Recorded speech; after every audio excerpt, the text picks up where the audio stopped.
Welcome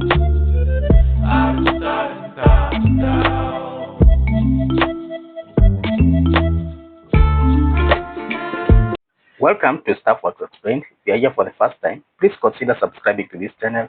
Also, hit the notification bell so that whenever you upload a new video, you are notified. In this video, we'll be talking about Kenya's shift in SGR financing from an earlier agreed upon multi-way model now to full Chinese funding. Kenya has significantly altered its financing approach for the extension of the standard gauge railway from Suswa to Malaba. This line, as we know, is a strategic link in the East African trade corridor. Latest reports indicate that the Kenyan government has abandoned the multi-funding model initially agreed upon with Chinese investors. In the dramatic policy shift, Kenya is now seeking full financing from China, foregoing its earlier commitment to raise 30%, which is equivalent to 174 billion Kenya shillings of the 581.6 billion project cost, which is equivalent to 5.3 US dollars in terms of billions. The initial plan unveiled as part of the broader strategy to enhance regional trade and connectivity. This was hailed for its innovation. The government had adopted a three-pronged funding model to spread financial risk and reduce pressure on public finances. In this model, 30% was to be contributed by the Kenyan government, 40% was to come from the Chinese consortium, and 30% was to be financed through loans from China Exim Bank. This model that was abandoned had three-pronged approach, as we have said. One is the Kenyan government contribution. Kenya portion was valued at $1.5.9 billion. This was to be sourced through the Railways Development Levy and potential securitization, which is raising capital through bonds backed by future revenues. However, the country's ballooning public debt, now exceeding over 70 billion US dollars, casts serious doubts on the sustainability of this strategy. Though innovative, the model posed significant risk, especially amid revenue shortfalls and growing expenditure pressures. Two, then we had the Chinese consortium investment, which was 40%. A group of Chinese firms had agreed to finance and operate the railway for 25 years, collecting toll revenue to recoup their investment, and the ownership of the railway was to remain in Kenya, with operation rights ceded to the consortium during the concession period. This element of the model offered a relatively balanced public-private partnership with long-term benefits for both sides. Then you have the third side, which was a loan which was to come from Chinese Exim Bank, and this was to take 30%. The final portion was to be provided by through a concession loans from China Exim Bank, featuring a grace period with repayment starting after 2029. This structure offered Kenya's critical breathing space to allow revenue generation from the railway before debt servicing obligation began. At the time, Kenya government officials had championed this blended finance model as both strategic and sustainable, offering shared responsibility and access to international expertise. A senior official from the Ministry of Transport noted that this approach marked a departure from reliance on a single source, emphasizing risk mitigation and broader investment engagement. So what are the physical realities that force the government to make this U-turn? Kenya's recent reversal is largely attributed to intensifying physical pressure. The National Treasury confirmed that the government is no longer in a position to contribute its 30% share due to escalating public expenditure and also underperforming revenues. Treasury Cabinet Secretary acknowledged that Kenya is now seeking a funding model that excludes government contribution entirely. The latest shift reportedly follows a high-level meeting between President William Ruto and Chinese President Xi Jinping in Beijing. While official communique focused on cooperation in railway regulations and technical standards, sources confirm that revising the funding structure was central to the talks. The government is under mounting physical strain, worsened by a series of recent events. One is the withdrawal of the finance bill in mid-2024, following nationwide protest, which limited the government's ability to implement new revenue-raising measures.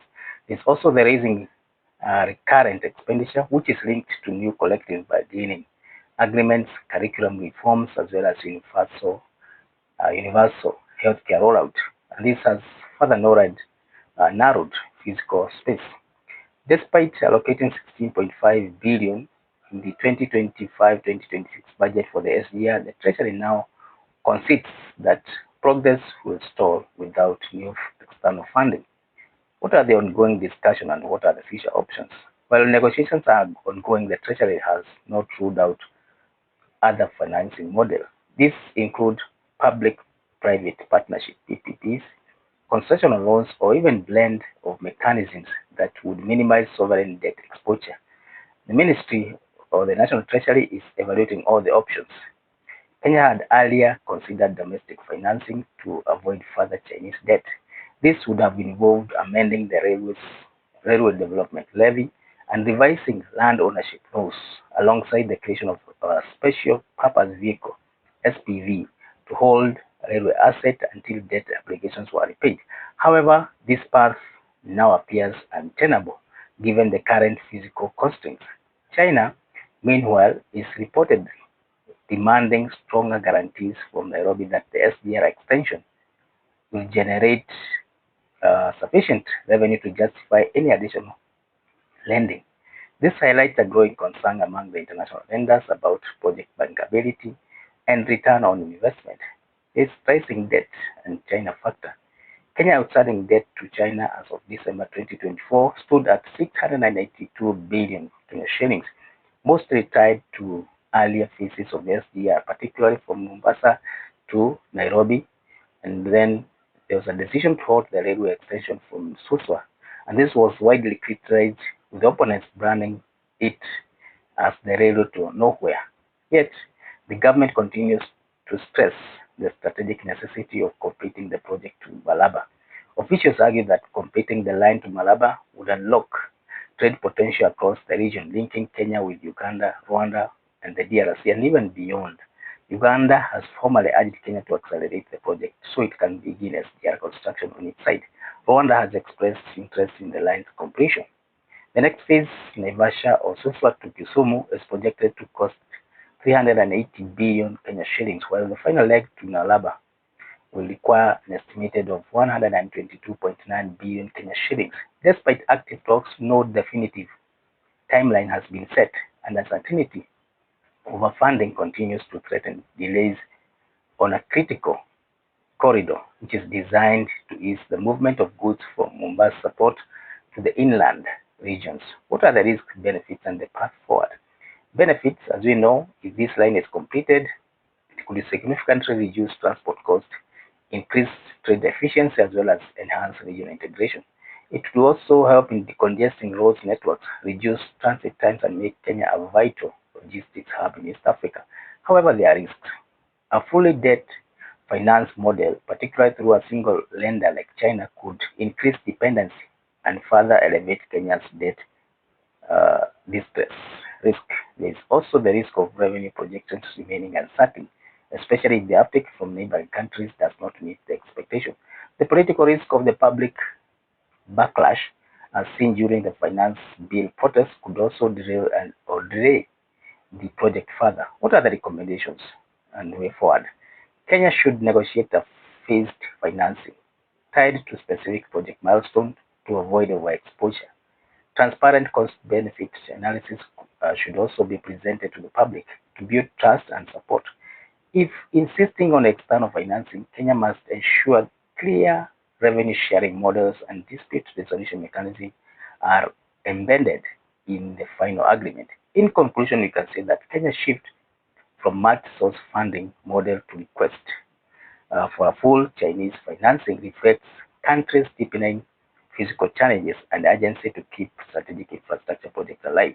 While the multi-way model offered a more sustainable path, current economic realities have forced a reconsideration. As talk with China continues, the government must strike a careful balance between infrastructure ambition on one side and fiscal prudence on the other side, lest the railway meant to unlock the region becomes a long-term financial burden. So thank you for reaching this far.